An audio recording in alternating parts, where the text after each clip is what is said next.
Hey, everybody. I think we're coming in live now. So I'm Charlie Craven. I'm here with Umpqua Feather Merchants, and we're going to do a little bit of fly tying tonight. And we've got a little bit of a different program than what I had done previously this spring. So we're gonna have some videos of the flies that I'm going to tie tonight, which greatly improve the quality.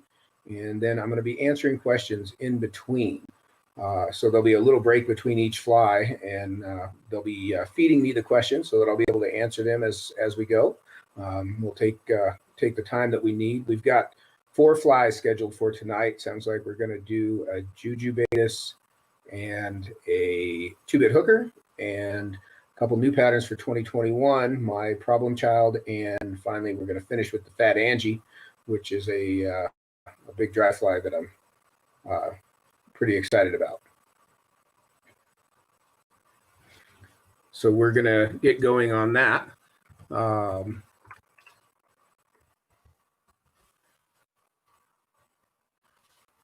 I've got some kind of audio issue here. Bear with me just a second.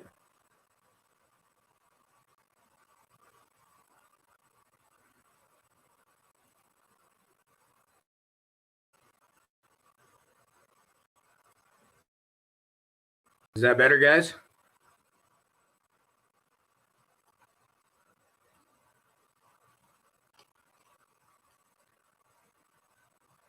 Okay, better. Good. All right, we're good.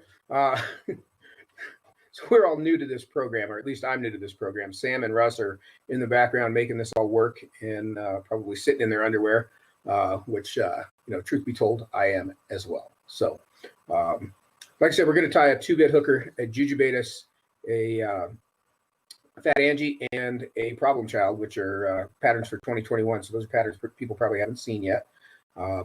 We've got this broken down in between the videos. The video quality is just much better of the videos that we can shoot and then live feed rather than feed them into the live feed. The quality of the streaming is just not as good. So with that, I'm open to questions, and if anybody's got any along the way, just type them in there, pump them in. Those guys will feed them to me, and I'll answer them as best I can as we go. I'll pull up Instagram here now, and I should be able to see what's happening. Just type them in there. Yep, it's right there.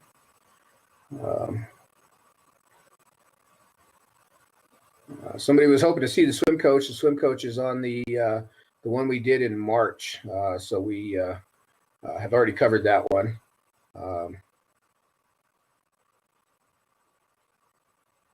Is that an iPhone 3? Yes, Alec, it is.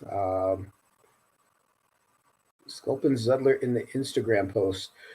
So that was funny. Jake came to the shop to shoot the pictures for that Instagram post, and literally it was stuff that was in the top drawer of the desk. So, years ago, gosh, I may not have been old enough to drive yet, but I had an order of Kiwi sculpins to tie for West Bank anglers in just outside of Jackson, Wyoming. I think I can't remember the name of the little town they're in, but it's just outside Jackson. So I hadn't tied one of those in 25 or 30 years, but it came back to me pretty quick. That's I'm not sure whose pattern that is. It might be Jack Dennis, but that's kind of a cool little fun one. I actually have already had a couple of beers tonight, so I have pre-gamed just for you to keep this exciting and fun. And I might have another somewhere along the way here, but I want to be on top of my game. I want to stay sharp. Yes, Clayton O, I am indeed the man. I appreciate that. And you like my shirt? I like my shirt too. I wore my Superman shirt today just so y'all know what's up. I actually had to put on my flannel because I was getting a little chilly. We live in the mountains. It gets a little cool here at night. So, yeah, Jason, I will have a Coors. Give me just a little minute, and I'll add a Coors to the game. And we'll get started. If anybody's got questions, like I say, that I think we're going to start off with the Juju Baetis, and then we're going to do the 2-bit hooker, and then we'll have a little break in between, and that's going to give us some time to switch over. The live feeds have an hour limit, so that's going to give us time. So there'll be a short little intermission, and then come right back to the same place, and we'll carry on with the problem child and then the Fat Angie, and we'll kind of go on from there. And again, don't forget that there won't be live interaction while the tying is going on, but I will be able to see your questions on the feed, and I'll try to answer as many of them as I can as we get to the breaks in between. We should have plenty of time. I talk a lot in those tying videos, but I'm sort of excited to see how these come out. We shot some pretty cool video for this, so it ought to be a lot more clear and answer everybody's questions as we can kind of go along and go through. Yes, I'll be in the shop tomorrow. I'm not in the orange throne. The orange throne is at the shop. I just have this plain old black chair here. I'm sitting at my tying desk that I bought when I was 10 years old at a garage sale here in my house. I'm thinking about having Drew Allman at Tycraft Desk make me a desk for here at home, but I'm sort of sentimentally attached to this old thing here, but it's maybe about time it goes. So maybe when I get the new desk, I'll add an orange throne here as well.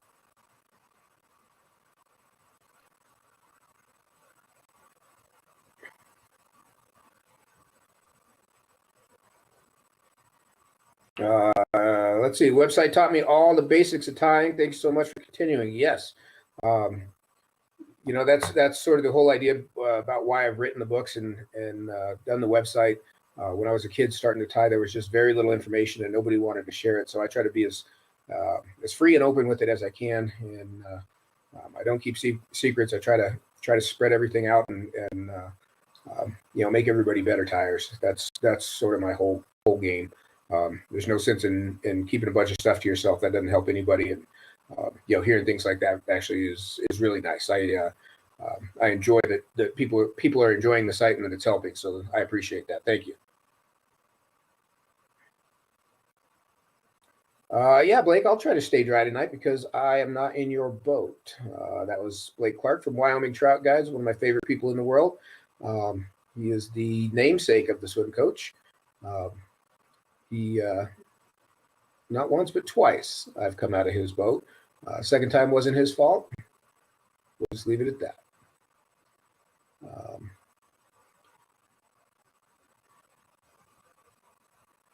Let's see here. I haven't caught a lot of fish in a problem child, but I've caught some good ones. It's no pig sticker. Well, Wayne, you're clearly doing something wrong. Tarpon pattern where you build the body out of craft fur or other materials, toad type fly or crab pattern. Alec Gerbeck would be the guy to ask about that. He just did an Umpqua live not too long ago, and he tied some. Alec's pretty damn good tyer. He tied some cool stuff. So I haven't been tarpon fishing for a while. Auction off the old desk. I've actually considered that. How are hackles graded? What is the highest grade? I would like you guys to note that I am reading these off of my phone without my eyeglasses on, so I'd like a little credit for that. The highest grade of hackle would be platinum grade, which you don't see very often. They're typically but flawless. They're incredible. Platinum, gold, silver, bronze, pro is the order of grade. And basically the way to think of hackle grades is realistically just think of the higher the grade, the bigger the package, the more flies you'll get out of it. A size 14 feather off of a pro grade cape and a size 14 feather off of a gold grade cape are going to be equal quality, float the fly, just fine, work really well, tie really nicely. The platinum grade cape is probably just going to have a feather that's about 3 times as long, so you'll get more flies out of it. So it's essentially a size of the package thing.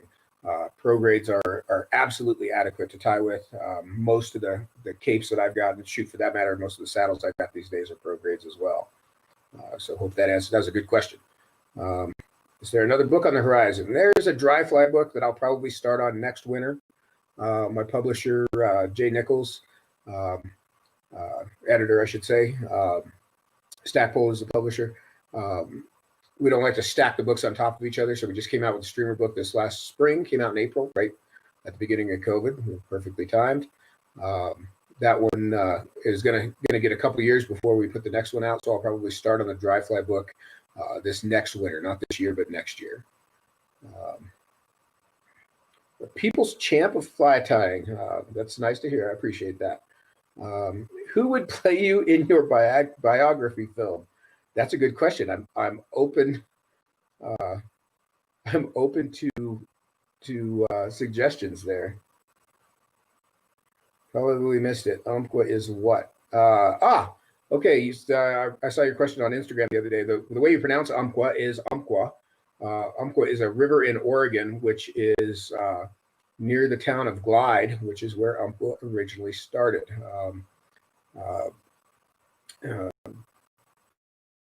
In 1972, I think it was. Jim Black, I think, is who started it. I think that's the right name. There's a series of brothers, of black brothers, and I think Jim was the one that started Umpqua. They were the first company to have signature tires. Where the tires got a royalty for their pattern. So rather than companies just taking somebody's pattern and tying it and producing it commercially, and the tire, the originator, not getting anything out of it, Umpqua was the first one to start the royalty tire program. I've been with Umpqua for, I think, around 20 years now, and honestly, I can say this is, I've been through. There's been a lot of different people there over the years, but they've all been fantastic. One of the best run companies in the industry, no doubt about it, from Jeff Fry over the president, all the way down to the very bottom, whoever that may be, Alec, could be any of those guys. There's just a fantastic group of guys. Josh, Alec, Jerry, Wendy, I deal with, I buy flies from Umpqua as well, so I deal with everybody there, and they've all been fantastic. I couldn't say enough about them. And no, George Costanza will not play me. Nice try.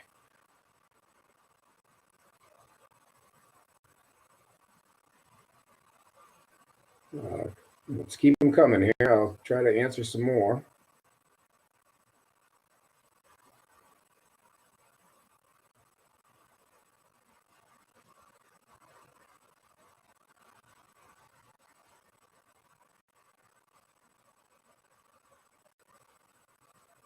Get them feeding here.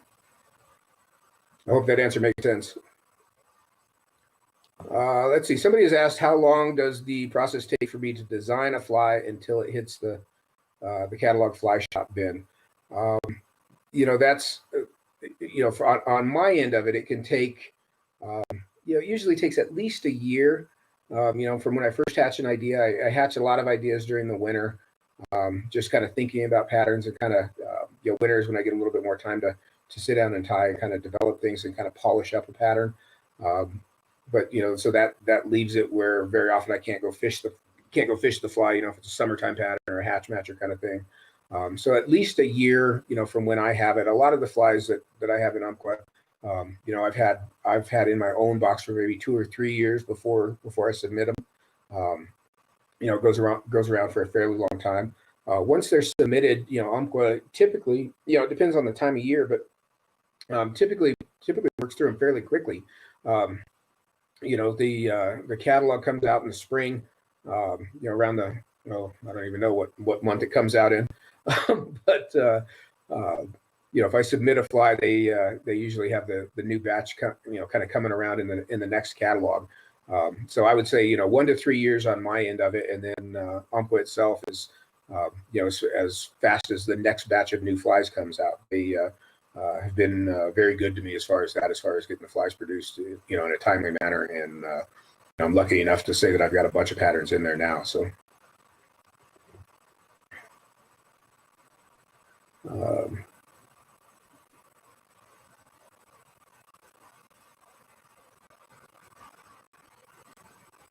let's see here. Bradley, Cooper, Jared, Jason Bourne. Yeah, all those are good ideas.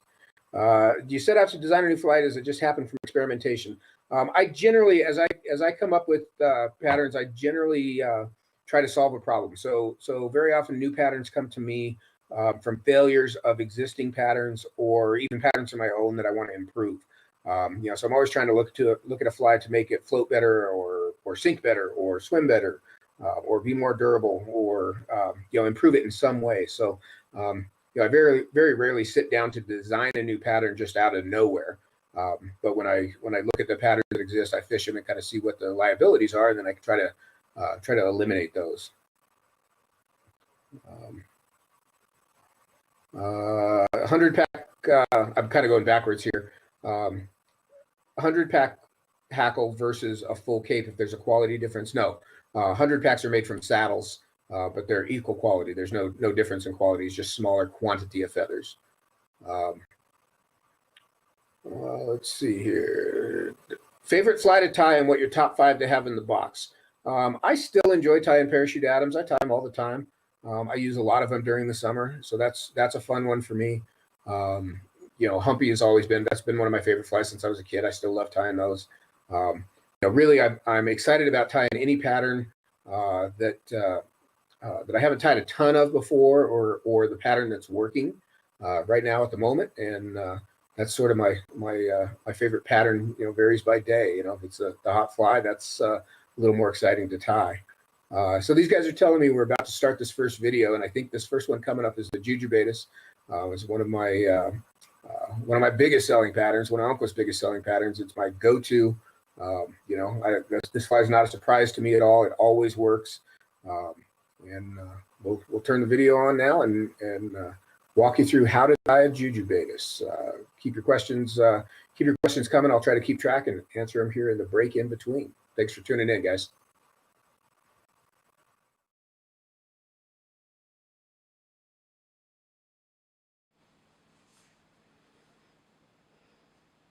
We're going to tie a Juju Baetis. This is one of my oldest flies. This fly's been around for about 20 years or so, and it's obviously an offshoot of my Jujubee midge, and adapted to be a Baetis nymph. It can be tied in a lot of different colors, red and brown, brown and black, which is the original version, which I've got right here, brown and orange for a PMD nymph, purple and blue is a good attractor color.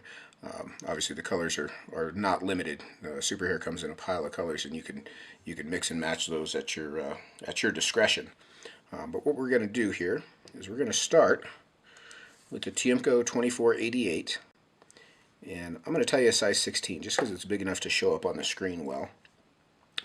And I'm going to use some 16-aught white Tiemco thread, which I know I keep using stuff you can't get anymore, and I've got it in my bag, so I keep using it. But Vivus 14-aught will work just fine here. And I'm going to start the thread just a couple eye lengths back from the hook eye. And I'm going to wrap back about halfway down the bend, and I want to keep the thread as flat and smooth as I can as I go. And for the tail, I'm just going to use, this is an India hen saddle feather, India hen back, and I've stripped the fluff off the bottom, and I'm going to pull out a little clump of these fibers, about 10 or 12 of them, and I want a little clump. Got a broken one in there. I'll pull them out at a right angle so that their tips become even. I'll grab that clump and kind of pull the feather away. So I've just got this short little bunch, and I'll tie this in about a half shank long, about like so there at the bend, and then I'll wrap forward over those butt ends. And I want to try to keep those butt ends on top of the hook as I go. Back up to about where I started, and then I'll trim those stub ends out. Now for the body, I'm going to use Super Hair. And Super Hair is a synthetic material generally used in saltwater flies. It's a kinky nylon. It's like a thin monofilament almost, but it's got a kink to it. And I'm going to use 2 colors. The whole basis of the Juju series is 2 colors of Super Hair. And in this case, I'm going to use 2 strands of brown and 1 strand of black. So I've got these 3 lined up. And I'm going to cut the ends so that they're square. Give you a little more light here. I'm going to catch these here just at this front end on my near side of the hook, and I'll draw them down to length and anchor them in place. And then I'm going to wrap back over them all the way back to the base of the tail. And as I do this, I want to, again, keep that thread as flat and smooth as I can as I go, so that I don't have a lumpy, bumpy underbody. I want this as smooth as I can get it. Once I get to the bend, I'll come forward again. And on the size 16, I'm going to build a little bit more of a taper, obviously, than I would on a 18, 20, 22. So I want to build a little bit of a taper here on this front end. And you can see I manage my thread twist. I tie left-handed, so I don't get too much thread twist unless I make a bunch of wraps in a row. If you tie right-handed, you're probably going to need to manage that thread twist a little bit more. But what I've got there is a nice smooth underbody that's about a half size down from where I ultimately want the body. We've still got some super hair to wrap over this, and at the end we're going to coat this with UV resin, so we don't want to overbuild that body. I usually cut all 3 strands to the same length. It just makes them easier to keep track of. And I'll sort of rock all 3 of these strands together back here at the bend to get them lined up, and you can see that they're lined up there. It doesn't matter what order they're in. And I'm going to bring this first turn around, and again I'll just kind of keep rocking them to get them aligned. And I'll get that first turn around the hook. Sometimes you'll end up with just, I don't know if you can see that, just a little space. You can kind of pull those back together to tuck those wraps in. And once you've got the first set lined up, if you hold everything close to the hook as you wrap, you could just wrap this forward flat like a ribbon, right up over that underbody. And you can see I'm holding it very close to the hook to build this segmented body up to the front end where I started the thread. And then I can tie that super hair off with a few turns of thread. Now I'll take all 3 strands and clip those out. If you run those through your mouth and wet them, they'll stick together. You can set them aside for the next fly. And typically when I'm sitting down to tie a batch of these, I'll do all the abdomens and then come back and do all the thoraxes. So I'll whip finish that white thread and clip it out. But since you don't want to wait for me to do another dozen abdomens, I'm going to go ahead and start this black thread. So this is just black 8/0 uni. I'm going to start this just in front of where I tied off the white. I'll clip my tag out. I'm going to overlap back to about 60-40, so I'm running the abdomen and thorax together pretty plainly there. And I'm going to tie in some flash. And what this flash is Opal Mirage tinsel.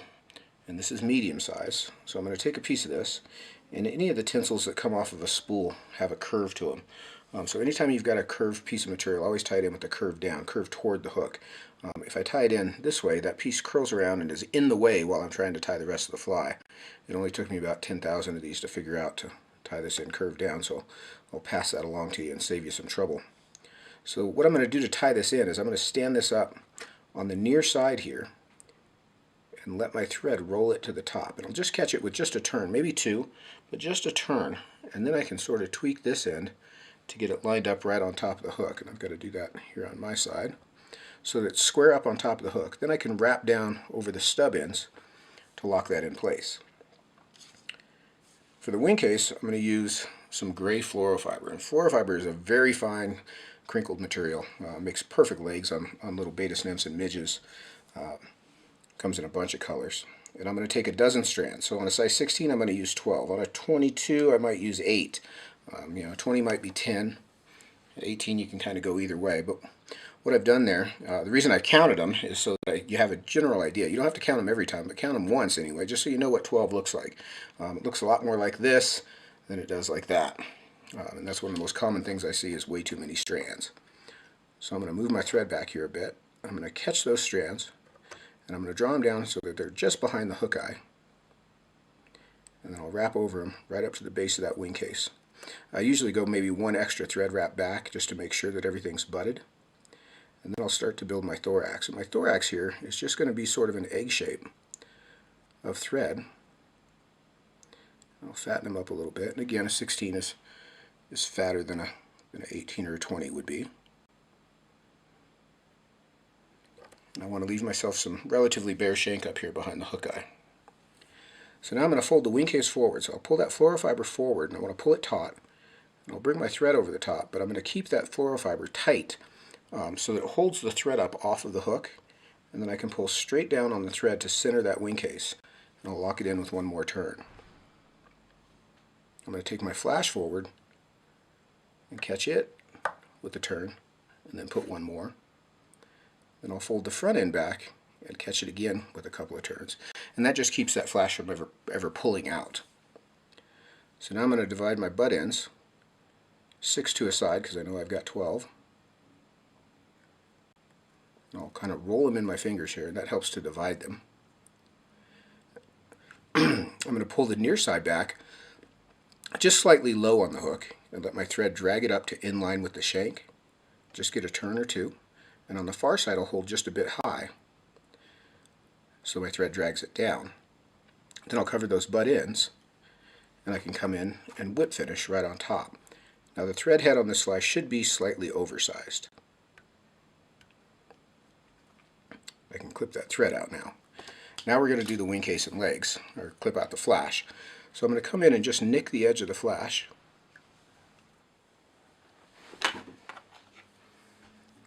Once we've clipped that flash off, we can trim these legs. So I'm going to pull these legs back and trim them just about a scissor blade width longer than the wing case. If you wet those fibers, they'll stick together and be ready for the next fly. So now to finish this off, we're going to put a little top coat of resin on it. And what I use is Solarez Thin Hard. And I'm going to take a little drop on a short needled bodkin.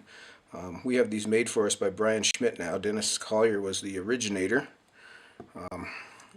And this short needle bodkin makes it a lot easier to put a small drop and place it on a fly rather than a long needle where you're trying to do everything from way back here. So I'm going to sweep these legs down. I'm going to put this drop down just on the top of the wing case. And you can see I kind of bounce the needle. And I'm going to bounce all the way back to the bend and then sweep forward. Then I can kind of work back and forth,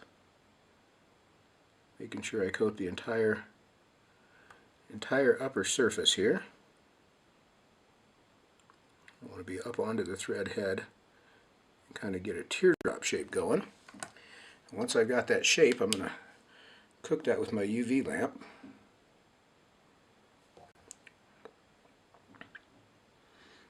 And you can see, immediately once you put that resin on there, that magnifies the flash as well as the segmentation on the ribs. I've got those legs just a touch long.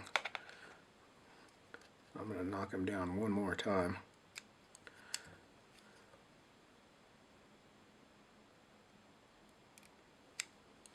And that right there, my friends, is why you have sharp scissors. So short little stub legs on either side, just a touch longer than the wing case.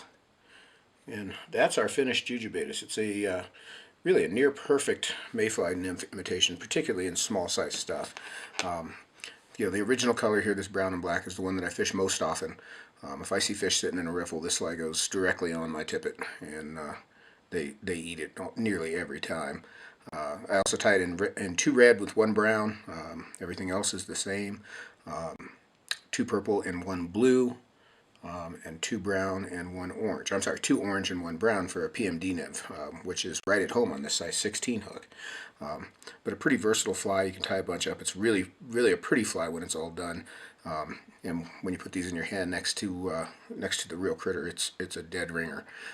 There's a lot of imitations, a lot of knockoffs of this fly these days, but there's one original, and you're looking at it. So now you know. Twist some up, take them out there, yell my name when you catch some fish. I get so tired of hearing my name. Hopefully you get tired of yelling it. Have fun. Tired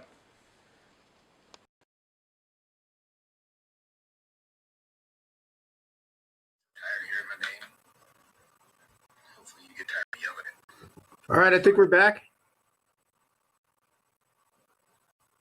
Yep, looks like we are. All right, I've been trying to keep up with these questions. Yep, it says we're live. Let's see here. So I tried to answer a lot of them as we went through there. This is actually a pretty nice format because I can keep up a little bit better. But one of the questions right before we cut out before was a Tyer I look up to. There's a lot of guys that these days, man, the internet is full of guys that are awfully good Tyers. I've always liked Renee Harrop's stuff. I mean, ever since I was a kid, coming up to sort of modern times, there's a group of guys, young guys out of Idaho, which just warms my heart that there's young guys that are good damn good tires. Danny Lane, Tim Sickles, Daniel Smith. There's some really good young tires in Idaho that I'm pretty impressed with. Kelly Gallup. I love that guy. He's so fun to talk to. Knows his stuff inside and out. John Barr has been a longtime good friend of mine. Plainly put, the fishiest human being I've ever met. He's a tire I've always looked up to. There's a bunch. Not all of them are huge, wide-ranging tires, but what they're really good at, and I appreciate that kind of thing. So that'd be my short list. The guys that are getting it done every day. Favorite fly to tie? I think I answered that one. Where in the water column would I fish at Juju Baetis? Honestly, I typically fish this in a two-fly nymph rig. So with split shot under an indicator, typically with another fly, oftentimes it's a 2-bit hooker in front of it, but sometimes it's just another color of Juju Baetis. When fish are in a riffle eating Baetis nymphs, Juju Baetis is my absolute go-to. They crush the dang thing. So, typically it's down on the bottom. There's a lot of misconceptions about how to fish nymphs during an emergence. Those nymphs get active and they're in the drift. So they can be found anywhere from the bottom to right up at the surface film. Those nymphs have to get to the surface film to emerge. So they're anywhere in that water column. So I fish them at the level that the fish are. So if the fish are suspended, I'll fish the fly suspended. If the fish are down on the bottom, as they often are in shallow riffles where there's just less room for those bugs to get away from them, I'll fish them, down on the bottom and that kind of thing. Usually sight fishing. That's one of my favorite things to do. That's about as close to dry fly fishing as you can get with the fly that's sunk. And sometimes is even more exciting. I got to put my glasses back on. I wrote small. Resin placement. One of the biggest things I found with resin placement on any fly is using that short needled bodkin. I've got one right here. Hold this up here. Let's see if you can see it. There we go. It's just got a short needle, so it's much easier to apply resin with that short needle because I can hold it down close rather than holding way back at the back end. That short needle makes the job much easier. So a short needle bodkin makes applying the resin so much easier. Let's see. One of the other questions was, does Umpqua take every fly I submit? And while I sort of tend to think they do these days, that wasn't always the case. And I submit too much stuff that I don't have a lot of confidence in. So, I won't say they take every fly. There's been a few where they're like, that may be a little bit more than we want to get into, kind of thing, or we've got enough stuff in that avenue. But I have a pretty good track record these days that I like to think I earned it. So I do get a lot of patterns accepted, and the converse of that is if they don't sell well, they do get discontinued, and I do indeed have flies discontinued occasionally. And by occasionally, I mean every year. So, it's not like I just get everything fed in there. Let's see, what else we got here? Oh, here's number 5. Let's see here. Info on water column. I think I'm catching up with you here. This session will be available to watch. It'll be on the Umpqua YouTube channel, so you can tune in on this later. Geez. If you had to buy 5 materials to start tying, what would they be? Man, that's a tough one. Dubbing, feathers, thread, hooks, and beads. That's the easy answer. Other possible tail materials for Juju Baetis. There's a lot of stuff. I mean, you could use coq-de-leon. It's pretty thin. It's maybe a little bit tougher, but it's pretty thin. You'd have to use a pretty good clump. Am I working on anything new? There's always new flies in the works. Let's see. Did Umpqua take the Juju right away? The B Midge was one of my very first patterns from Umpqua. gosh, I want to say in 1998 or 99, maybe. I'm not even sure what the date is, but the Jujubee Midge, the Charlie Boy Hopper, and the Raging Craven were my first 3 Umpqua patterns. The Juju Baetis was several years later, and honestly, I had submitted it a couple times with no, at the time it was epoxy. It didn't have epoxy on the back, and then one day I put some epoxy on it, and I remember I showed it to Bruce Olson, and he said, this is a famous line that Bruce used to say. He said, "I smell money.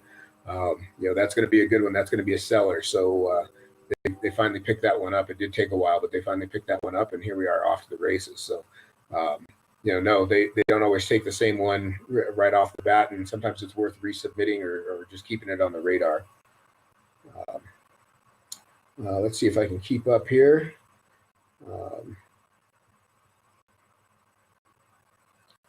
Can this, and yeah.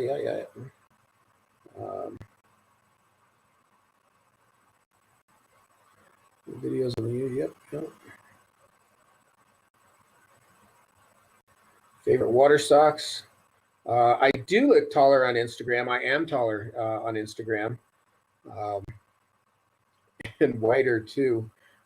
Favorite month in the girls in Waiters calendar, August, I think. How often do I tie? I do tie every day. I usually get up in the morning and drink a cup of coffee and tie at least a few flies every day.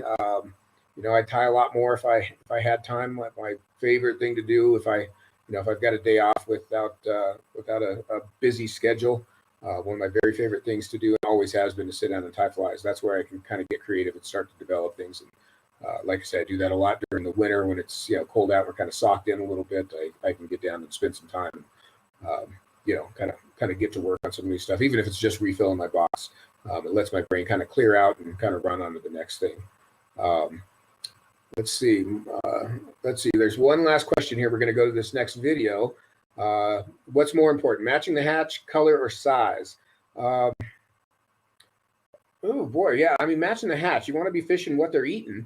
I'd say that's your first one. Size is your next one, and color is the last one. That's my view on it. If there's Baetis bugs around and fish are eating Baetis, I'm going to go with something like a Juju Baetis, probably not so much midge. So yeah, the hatch would be first, size would be next, and then the color would be my last consideration. So with that, I think these guys are telling me the right thing. Again, I don't have my glasses on, so I got to sit just the right distance here from the screen to read this. But the next video is about 15 minutes long, it sounds like. So we're gonna start in on that one and run off from there. So here is the 2-bit hooker. This is one of my favorite flies. You'll hear all about it, and keep those questions coming. I'll try to answer them here in the meantime.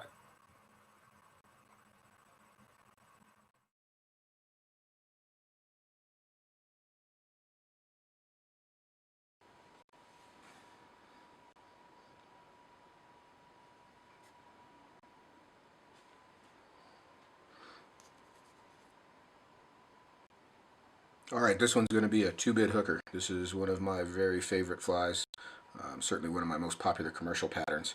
And the idea behind this fly is I wanted something that was a small mayfly silhouette that was very heavy and very slim. And honestly, it took way too long to come up with this simple idea, but here it is. The fly is based around 2 tungsten beads.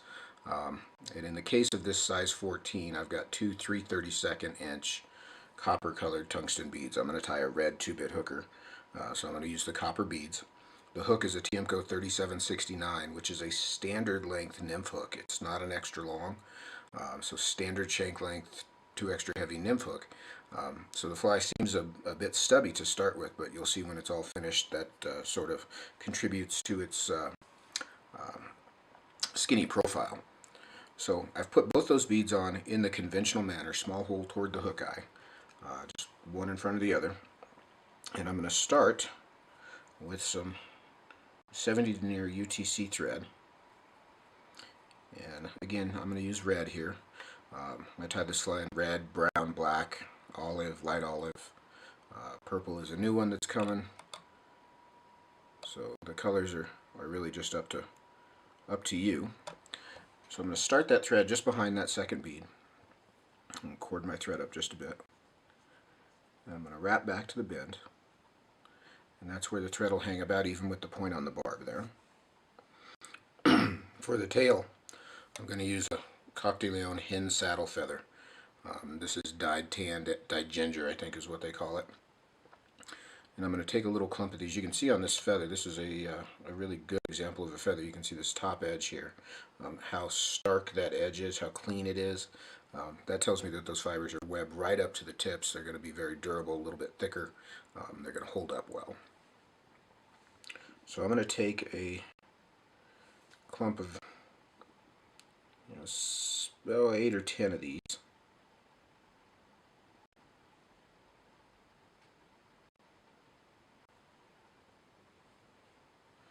And I'm going to draw them out at a right angle to the stem so that their tips become even. I'll grab those fibers and just peel them off.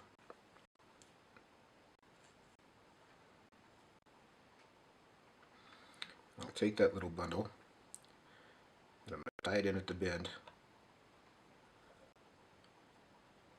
These feathers have just a bit of a curve. Anytime I encounter fibers with a curve, I always want to try to tie them in curve up.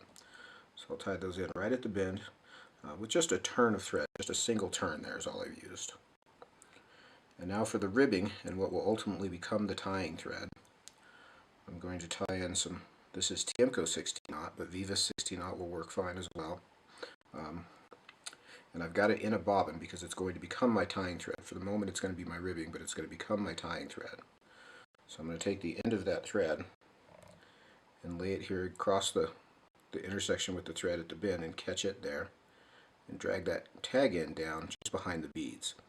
Then I can wrap forward over the thread as well as the butt ends of the tail right up to the back of the beads, and then I'll take my bobbin and just drape it over my vise back there out of the way. And I know you can't see that too well, but there you go. So now I'll trim these butt ends out, and I'm going to build the abdomen of the fly. Now on a 14 you've got obviously a bit more thread work than you would on a 16 or an 18.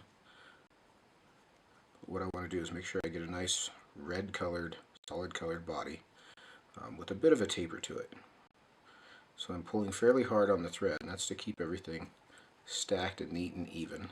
And I'm just starting to build the taper by working the thread back and forth.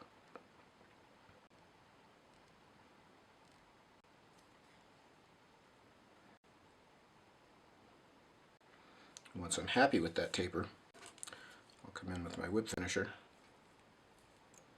and whip finish that red thread just up here behind the beads and trim that out. So now I'm going to pick up my 16-aught thread off the back of my vise, and I'm going to cord it up just a bit. Now, I'm not going to twist it up crazy, but I want to cord it up a bit so it doesn't spread out too much. I'm going to use this to make my rib. Just a bit more twist here. I'm just going to go 4 or 5 turns up forward over the body, and once I get there I can sort of make a couple turns to end the abdomen. So as I made those wraps, I try to keep them evenly spaced, and I try to end them at the high point of the abdomen, the thickest part of the front taper. Now the wing case on this is medium opal Mirage tinsel. I'm going to take a piece of this,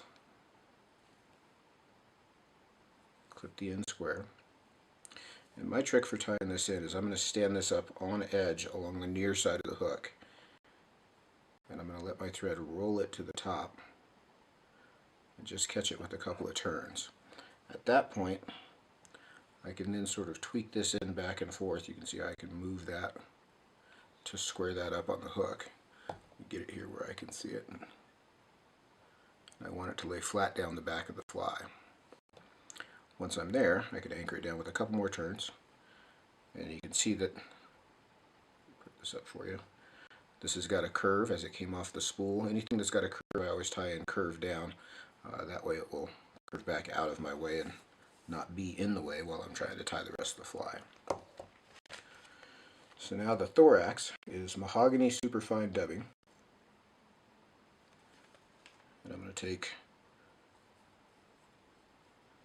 little pinch of this. I'm going to put it on the thread as thinly and tightly as I can.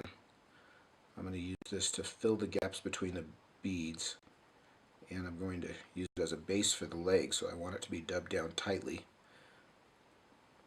And that's why I use the superfine here, is it's very easily controlled.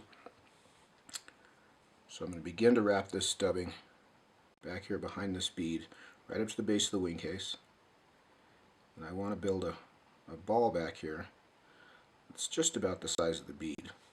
Once I get there, I'm going to cross the thread on top in between the two beads, and I'll use this remaining dubbing to fill the void between those front two beads. And I can have just a tiny bit more right there.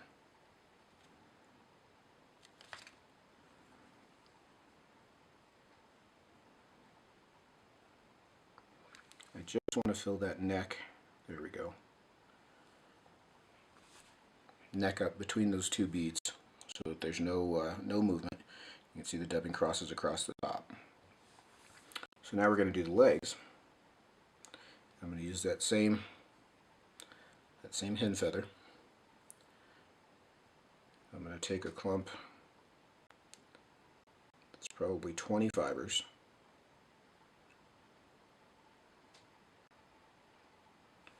I'll square the tips up on the whole bundle.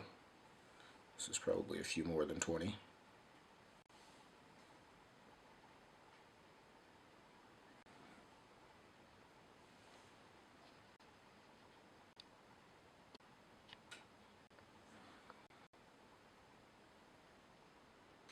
I'm going to square the tips up on this bunch.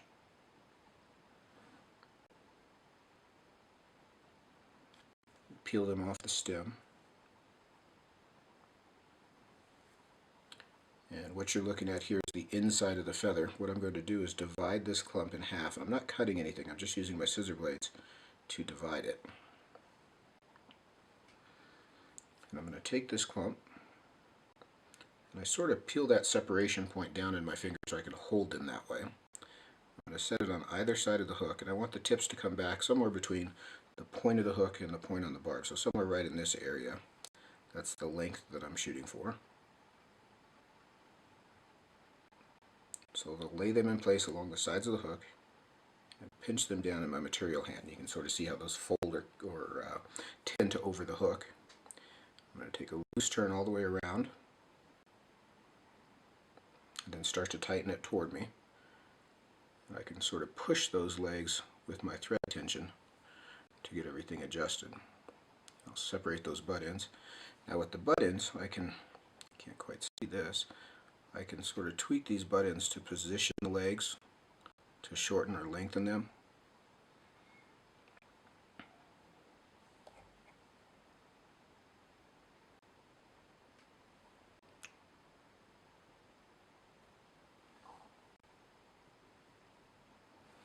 About like so. So we've got two even sets of legs on both sides, on each side. So now I'm going to come in and trim these butt ends out. I'm going to use my fine tip scissors here and get in as close as I can.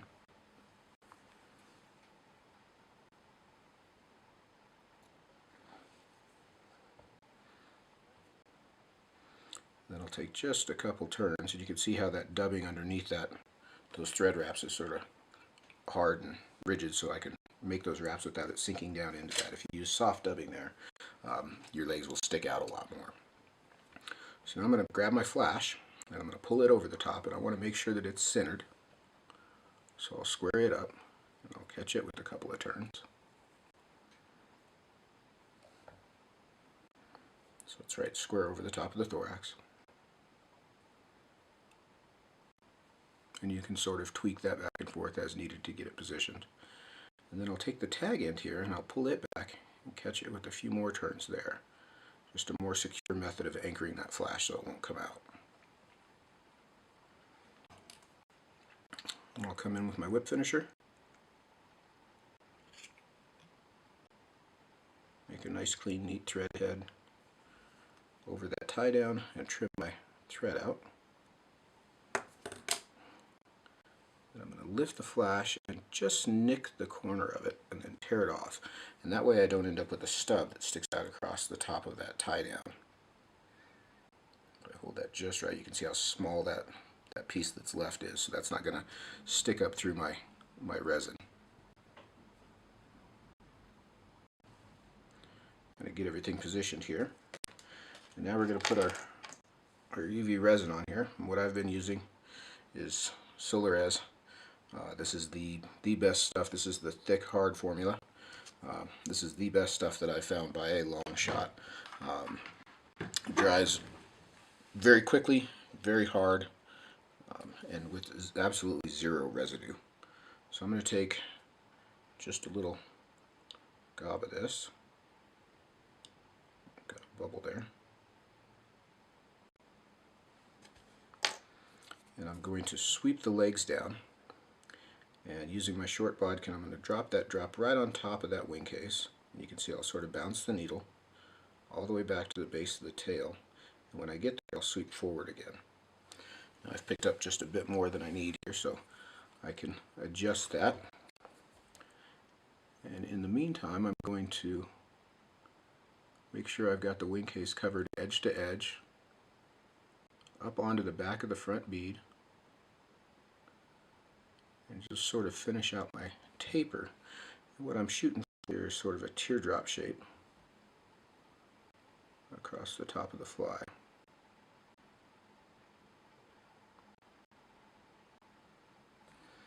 Once I'm happy with that shape, let's see what we've got there. I'll come in with my UV lamp and cook that for a few seconds. It's one of the really nice things about this Solarez is it doesn't take very long to cure. That is completely dry, no residue, nothing. Sort of reposition my legs, and that, I see that tiny little piece of fuzz sticking up there. See if I can get him with the camera. I don't know if we actually got him or not, but you see that little piece of dubbing right there? Just ignore that, that's not really there.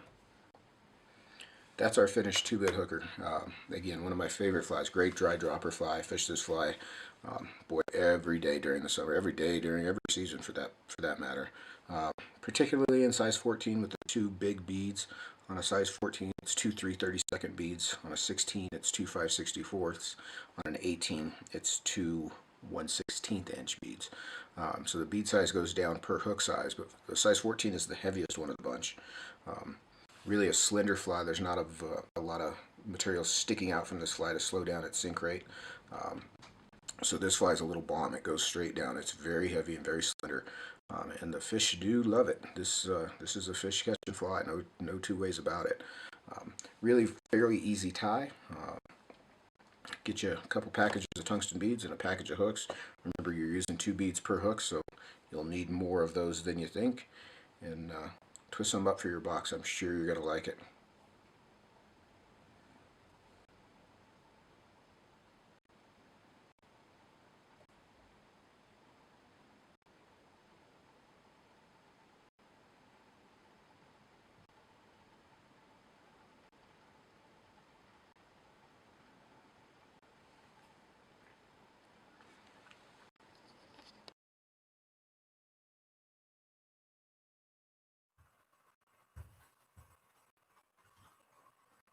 All right, we're back. So sounds like we're about to run out of time. We got just a few minutes, maybe a couple minutes left. And so what I'll do here, I'll sign off here, and we're going to have a little intermission, and then we're going to come back for the next 2 flies, which are the Problem Child and the Fat Angie. Fat Angie's coming up, so you're going to like that one. And I will try to answer the questions that I didn't get to on that last go around here, right at the beginning of the next round. So those are new patterns for 2021 coming up, stuff you haven't seen yet, or at least not if you weren't paying real close attention. The Problem Child is a little double bead soft tackle nymph that has got a few little tricks to the tie-in, and the Fat Angie is the chubby killer. So that's coming up for you, and I'll try to get to all these questions that we've got sort of piled up and take it from there. So Stay tuned. We're going to come right back on here. We just need to refresh the format so we've got time, and we'll see you again in a few minutes. Thanks for tuning in so far, and I'll see you back here in just a couple.